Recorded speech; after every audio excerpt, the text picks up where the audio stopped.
तीन बालकों को जन्म दिया है, दुराहा, अनु और पुरु।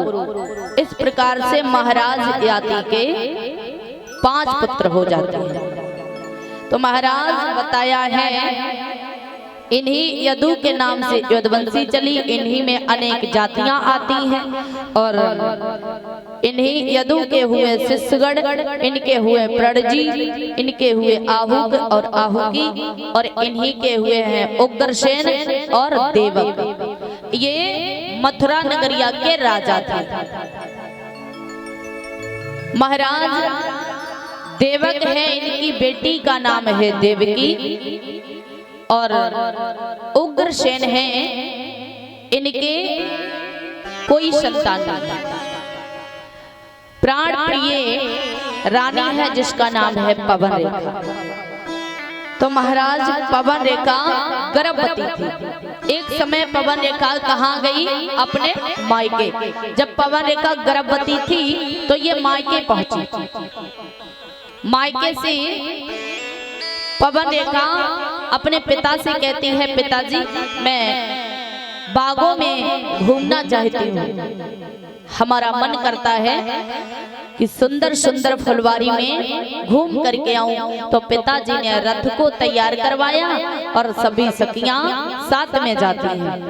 तो जब उस वन में पहुंची, उस बाग में पहुंची तो क्या देखा? बहुत सुंदर सुंदर फूल है। उन फूल को तोड़ने के लिए जाती है, कुछ वहां विहार करने जाती है, सभी सखियां साथ में। तो उसी वन में रहता हुआ, उस वन में चीते, भालू, बंदर सब है और उसी वन में क्या देखा है? एक राक्षस, दुर्मिलिक नाम का राक्षस है। उसने जैसे पवन रेखा को देखा है तो उसकी दृष्टि पवन रेखा के ऊपर पड़ गई।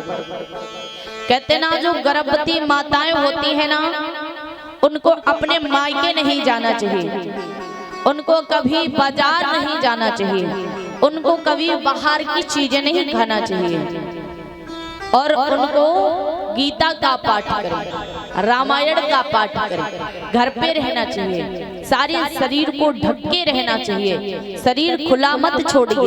क्योंकि जो माताएं नहीं मानती है, मायके जाती है, जब घर से निकलती हो मायके जाती हो तो रास्ते में ना जाने ऐसी ऐसी कौन जगह पड़ती है, शमशान भी पड़ जाते हैं जगह जगह पर।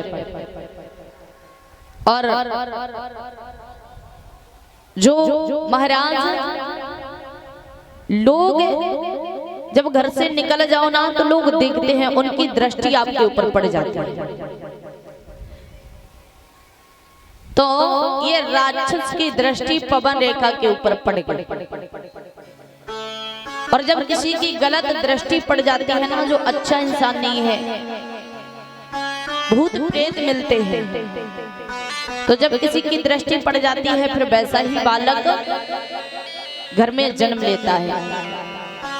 तब कहते हो कि अरे भैया ये तो बालक अपाहिज है, इसका पैर नहीं ठीक है, इसका हाथ नहीं ठीक है, अरे ये तो बहुत शैतानी करता है, ये किसी की बात नहीं मानता है। तो बुद्धिमान बालक कहाँ से होगा? माताएं बात मानेंगी नहीं, बाजार की चीजें खाएंगी। तो कहते ना गर्भवती माताओं को अपना शरीर ढक के रहना चाहिए, मायके नहीं जाना चाहिए, बाजार नहीं जाना चाहिए, अपने घर में रहो और पूरे शरीर को ढक के रहो। तो ये पवन रेखा बहुत दुर्मिलिक नाम के राक्षस की दृष्टि पड़ जाती है और पवन रेखा वहां अपने मायके थी, मायके से फिर अपने ससुराल में पहुंचती है। धीरे धीरे समय व्यतीत हुआ, नमा मास लगा है।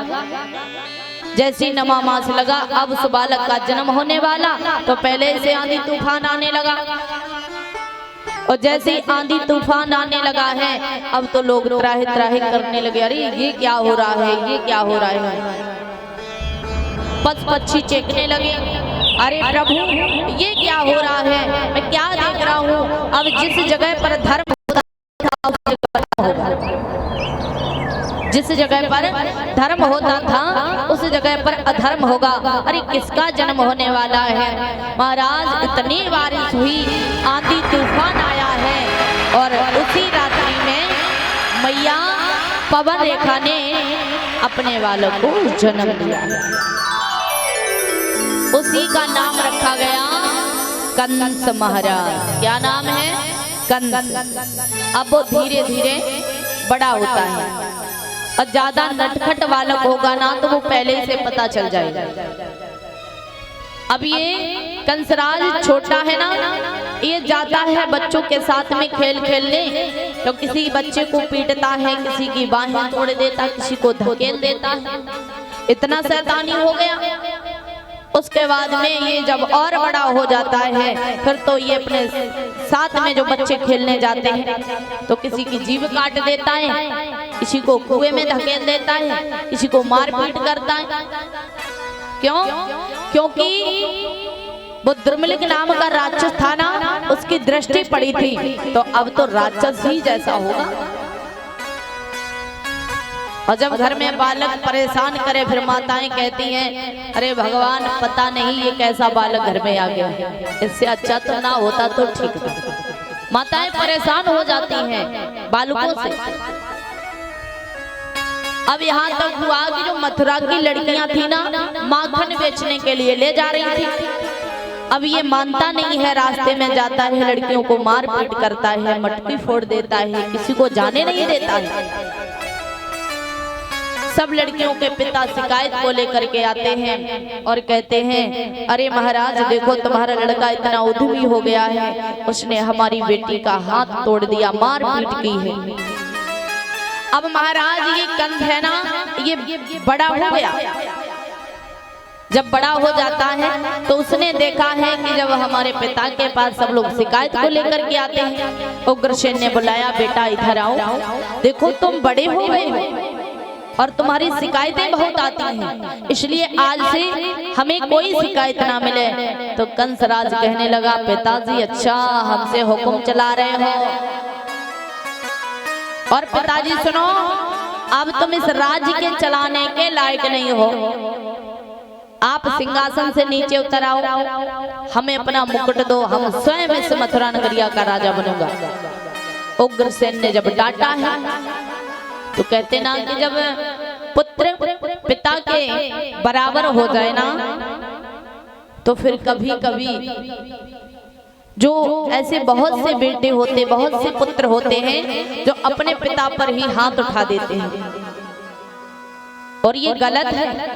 जिस माता पिता ने आपको पाला परोसा हो और आप उसी पर हाथ उठाएं तो ये सबसे बड़ा अपराध है। माता पिता समझाते हैं बेटा ये काम गलत है, ये काम गलत है, आप नहीं मानते हो तो ये गलत है। क्योंकि कहा जाता है जो पुत्र अपने पिता की जिम्मेदारी ना समझे, घर परिवार ना चलाए, उस घर परिवार को नष्ट कर रहा है, उसमें बिगाड़ कर रहा है, उस पुत्र को भगवान भी कभी माफ नहीं करेगा। क्योंकि कहा है लगा दे आग पानी में जवानी उसे कहते हैं, लगा दे आग पानी में जवानी उसे कहते हैं, और लुटा दे बाप की दौलत हरामी उसे कहते हैं जो अपने माता पिता का सम्मान न करे। कंसराज ने क्या किया है, स्वयं अपने पिता का जबरदस्ती मुकुट छीन करके स्वयं लगा लिया और पिता को धक्के मार करके आज उसने हथकड़ी बेड़ी डाल करके जेल खानों में बंद कर दिया। लेकिन पिता कुछ क्या कहे, अरे जिस बेटा को पाला है, जिसको हमने इतना बड़ा किया, उसकी पूरी शौकें करवाई, बाजार में जाता था ना तो अपने लिए कुछ नहीं लेता है, बच्चों के लिए लेकर के आता है, और वही बेटा वही पुत्र अपने पिता को परेशान करता है। महाराज कंसराज ने आज अपने माता पिता को जेल खानों में डाल दिया है।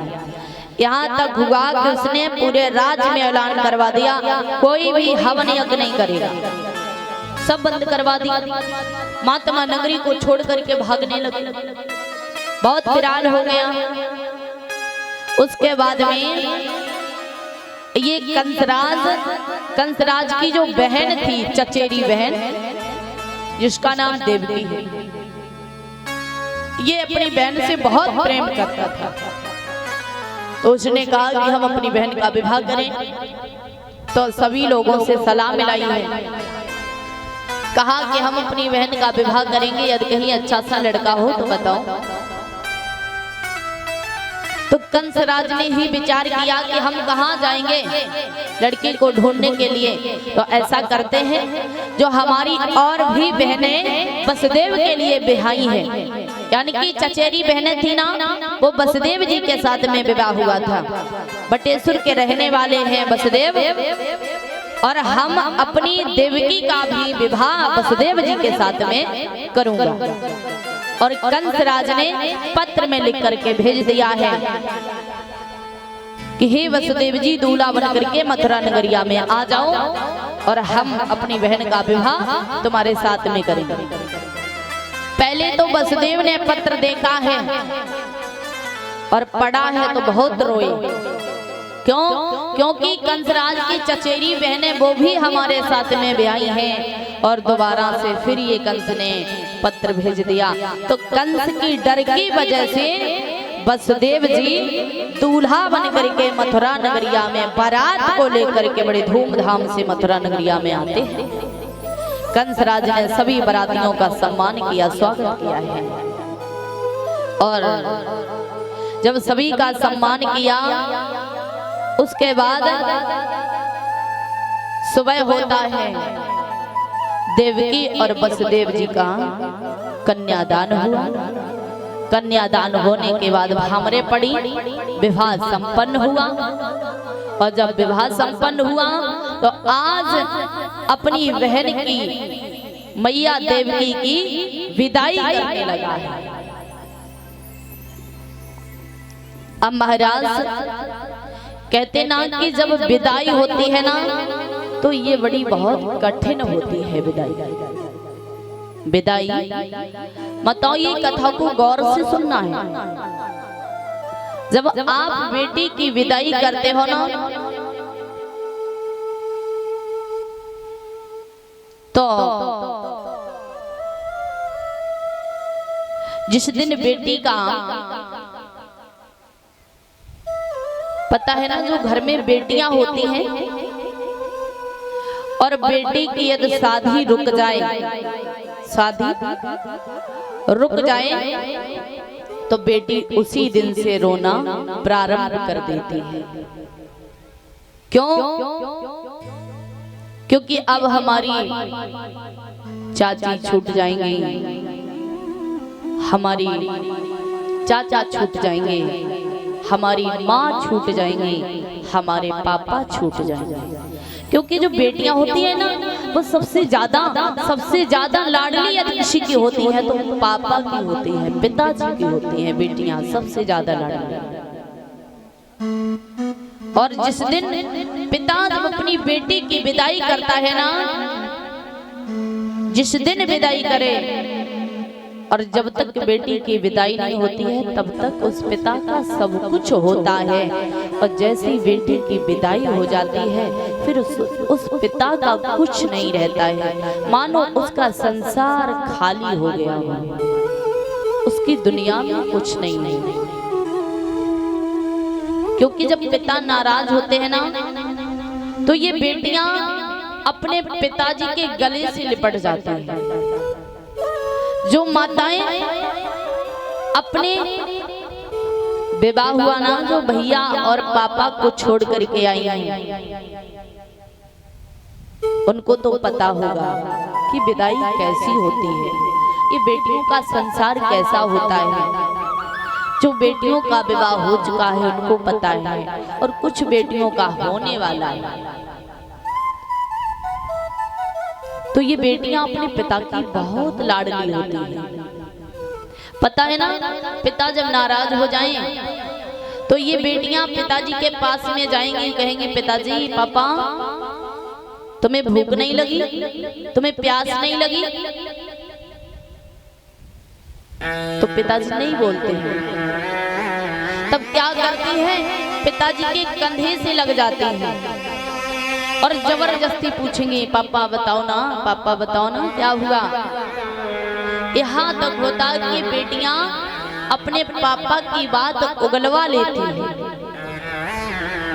कहलवा लेती हैं और पिता खुश हो जाते हैं। बेटियां मना लेती हैं अपने पापा को, पिता खुश हो जाते हैं। फिर पिता कहता है अरे जाओ रोटी लेकर के आओ, हमें भूख लगी है। बेटी अपने पापा को खाना देती है अपने हाथ से। और जब महाराज वो पिता 20 साल तक अपनी बेटी को पढ़ाता लिखाता है और 20 साल के बाद जब अपनी बेटी की विदा करता है ना,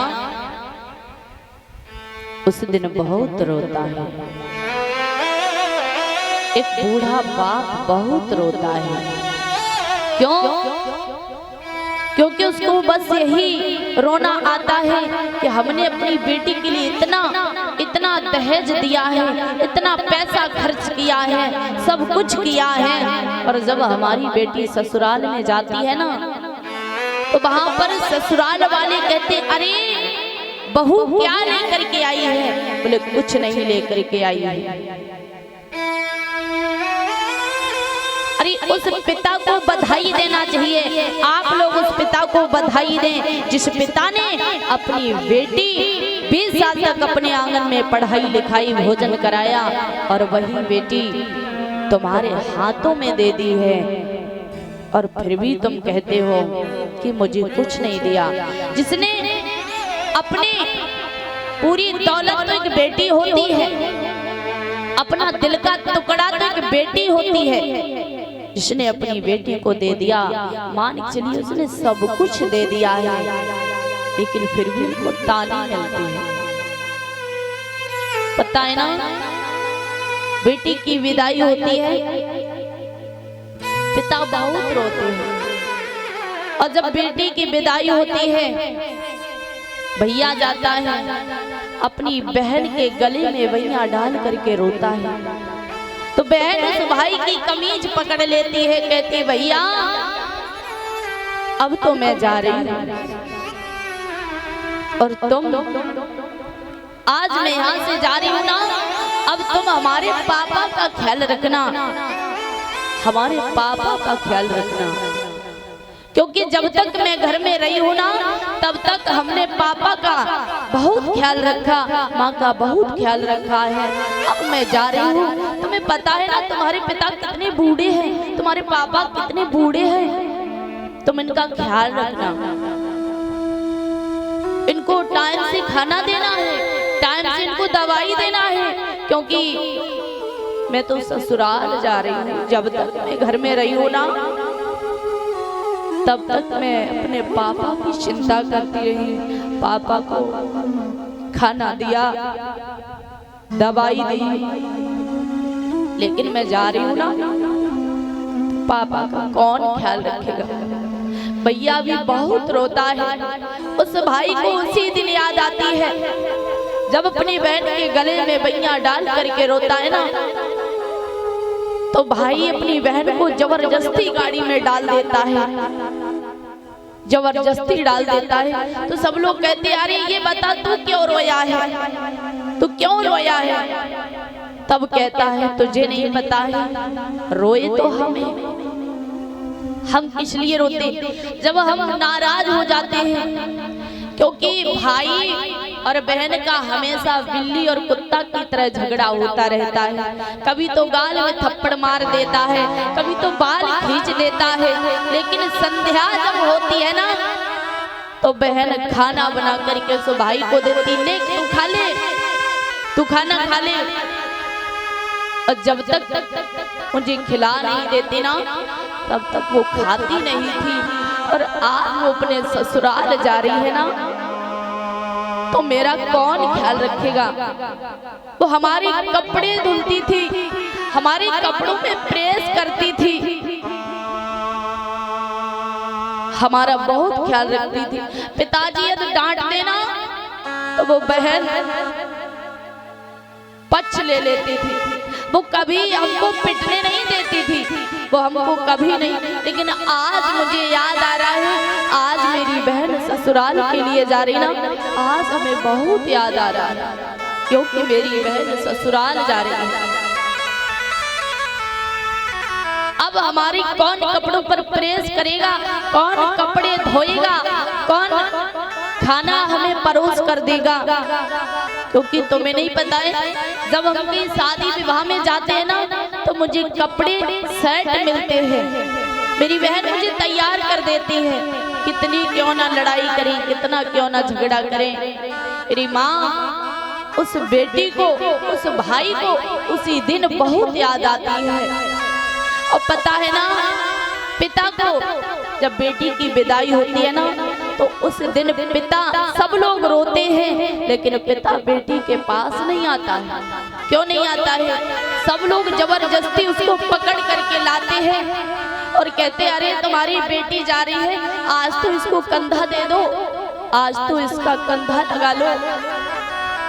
तब पिता बहुत रोता है कि जिस बेटी को मैंने 20 साल तक पढ़ाया है, 20 साल तक उसकी मनमानी की, उसने कहा पापा मुझे ये चीज चाहिए, मैंने वही ला करके दी, और आज ये बेटी मेरे दिल का टुकड़ा मुझे छोड़ करके जा रही है।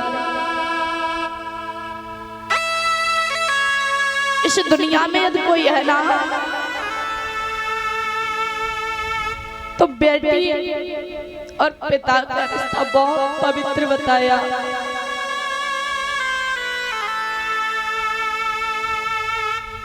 पिता बहुत रोता है कि आज मेरी बेटी जा रही है।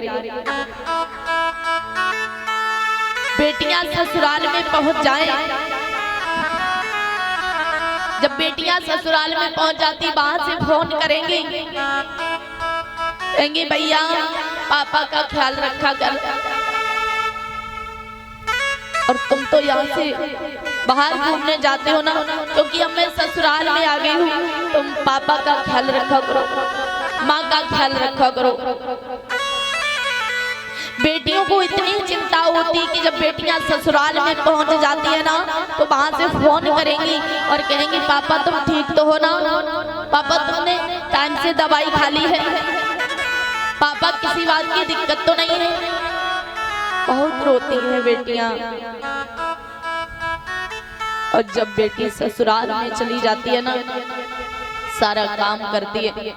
यहाँ बेटी जब तक अपने पिता के यहाँ रही, तब तक बेटी ने सुबह खाना खाया है, और जब ससुराल में पहुंच जाती है, चाहे वो बड़ी हो बेटी, चाहे छोटी हो, चाहे उसकी 20 साल की उम्र हो, चाहे 15 साल की उम्र हो, ससुराल में पूरा काम करने के बाद टाइम को देखती रहती है, कब मुझे खाना मिलेगा, कब मुझे खाना मिलेगा। यदि मैंने पहले खा लिया तो ये घर परिवार वाले डांटेंगे ना, क्योंकि हम अपने पिता की लाज बचाएंगे।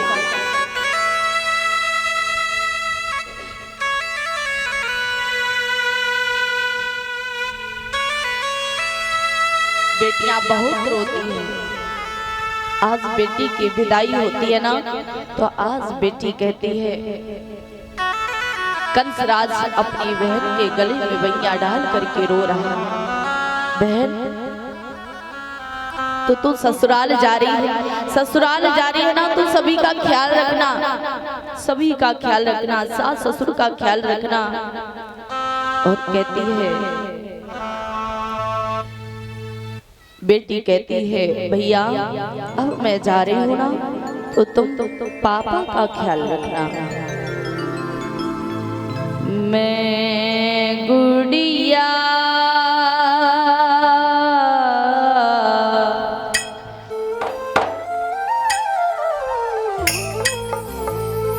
मैं गुड़िया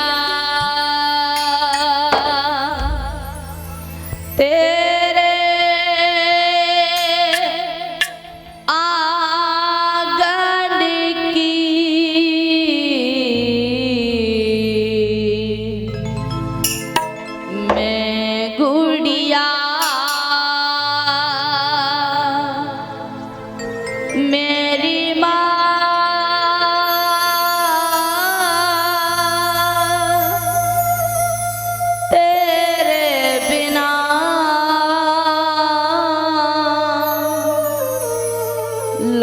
लगना जियरा मैं गुड़िया तेरे आंगन की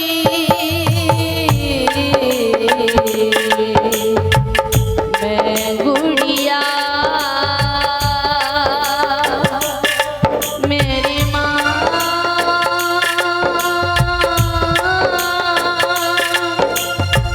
तेरे बिना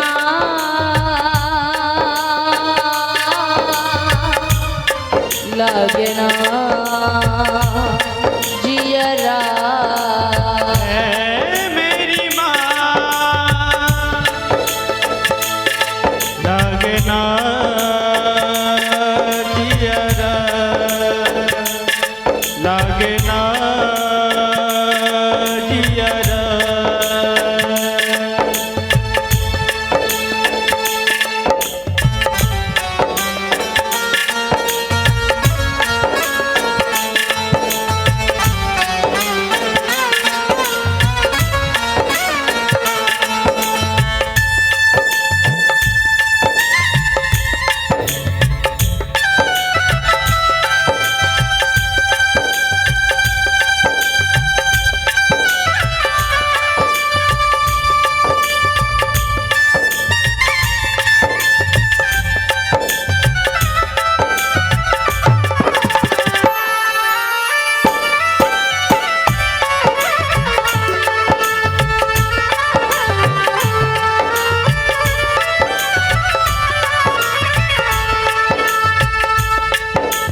लगना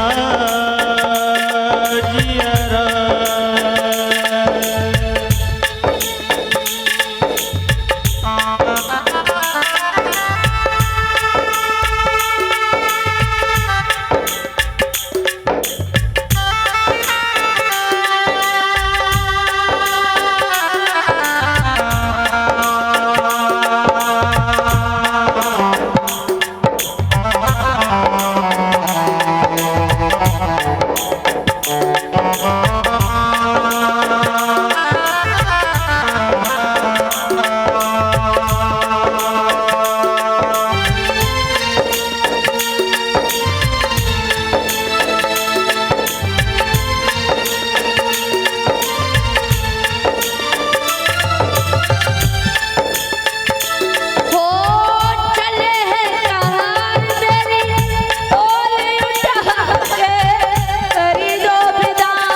जियरा मेरी माँ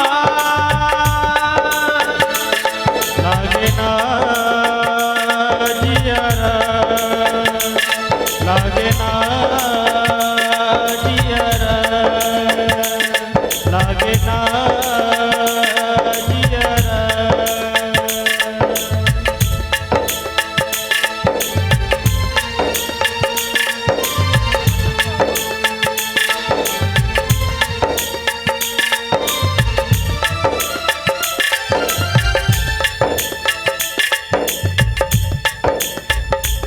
हो बाबुली माँ को तीर बधाओ रो रो करना हमको रुलाओ बाबुली माँ को तीर बधाओ रो रो करना हमको रुलाओ बाबुली माँ को तीर बधाओ रो रो करना हमको रुलाओ बाबुली माँ को तीर बधाओ रो रो करना हमको रुलाओ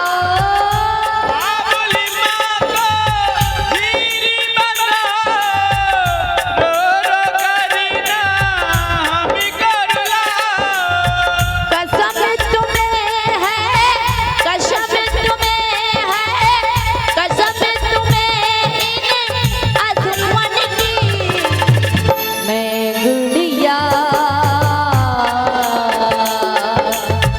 मैं चिड़िया तेरे आंगन की मैं गुड़िया मेरी माँ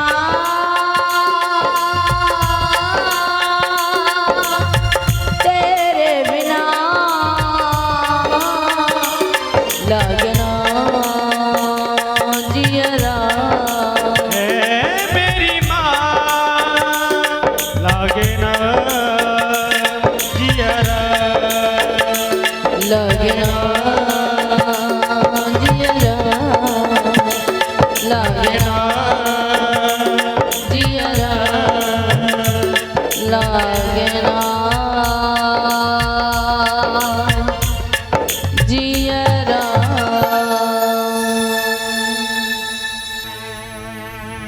बाबुली माँ को धीर बधाओ रो रो करना हमको रुलाओ कसम तुम्हें है कसम तुम्हें है कसम तुम्हें इन आंसुओं की मैं गुड़िया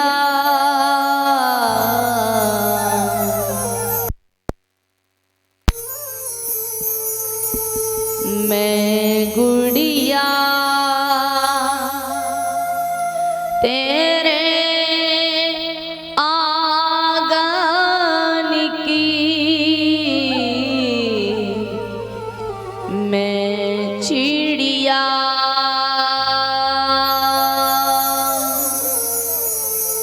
बेटियां